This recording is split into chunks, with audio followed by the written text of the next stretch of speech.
बात करेंगे महाभारत काल की प्रमुख 5 महिलाओं के बारे में जिनके साथ हुआ था जबरन जबरदस्ती विवाह। तो सबसे पहले जिसकी बात कर रहे हैं उस राजकुमारी का नाम है भानुमति। भानुमति काम्बोज के राजा चंद्रवर्मा की पुत्री थी। भानुमति बहुत ही ज़्यादा सुंदर, आकर्षक और बुद्धिमान थी।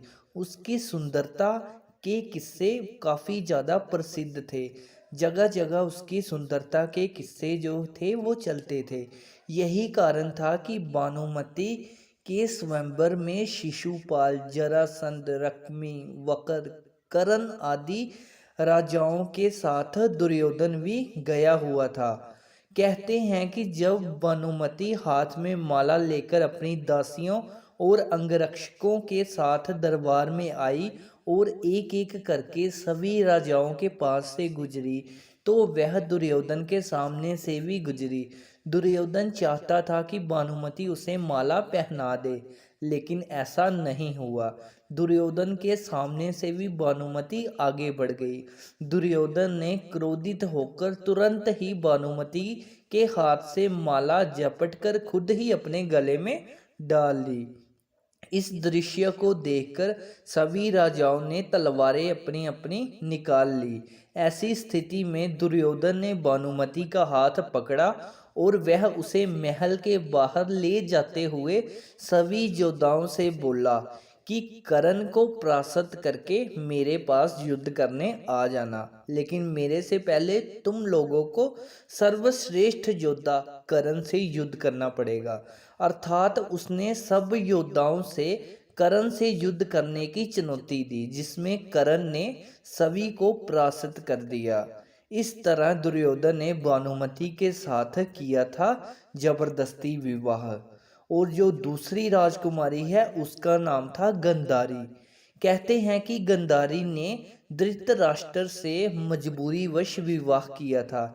इसका कारण थे विषम पितामह।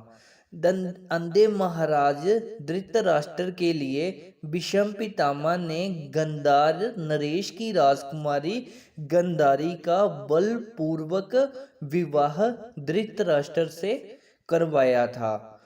और अंबा, अंबालिका और अंबिका ये काशीराज की 3 पुत्रियां थी। विचित्र वीर्य के युवा होने पर विषम पितामह ने बलपूर्वक काशीराज की 3 पुत्रियों का हरण कर लिया और वे उसका विवाह विचित्र वीर्य से करना चाहते थे, क्योंकि विषम पितामह चाहते थे कि किसी भी तरह अपने पिता शांतनु का कुल आगे बढ़े। लेकिन बाद में बड़ी राजकुमारी अंबा को छोड़ दिया गया, क्योंकि वह शालवराज को चाहती थी। अन्य दोनों राजकुमारियां अंबालिका और अंबिका का विवाह विचित्र वीर्य के साथ कर दिया गया। बाद में शालवराज ने अंबा से विवाह करने से इनकार कर दिया, तो अंबा भी विषम पितामह के पास आई, परंतु विषम पितामह ने उसे ठुकरा दिया। फिर यह अंबा न्याय के लिए परशुराम के पास गई, परंतु परशुराम भी कुछ ना कर सके, क्योंकि विषम पितामह उनके शिष्य थे। तब अंबा ने भगवान शंकर का तप किया, तो उन्होंने कहा कि विषमा के वध का कारण तुम बनोगी। फिर अंबा ने अपने प्राण त्याग दिए और वह शिखंडी के रूप में जन्मी। यही थी हमारी आज की वीडियो। आशा करते हैं आपको पसंद आई होगी। धन्यवाद।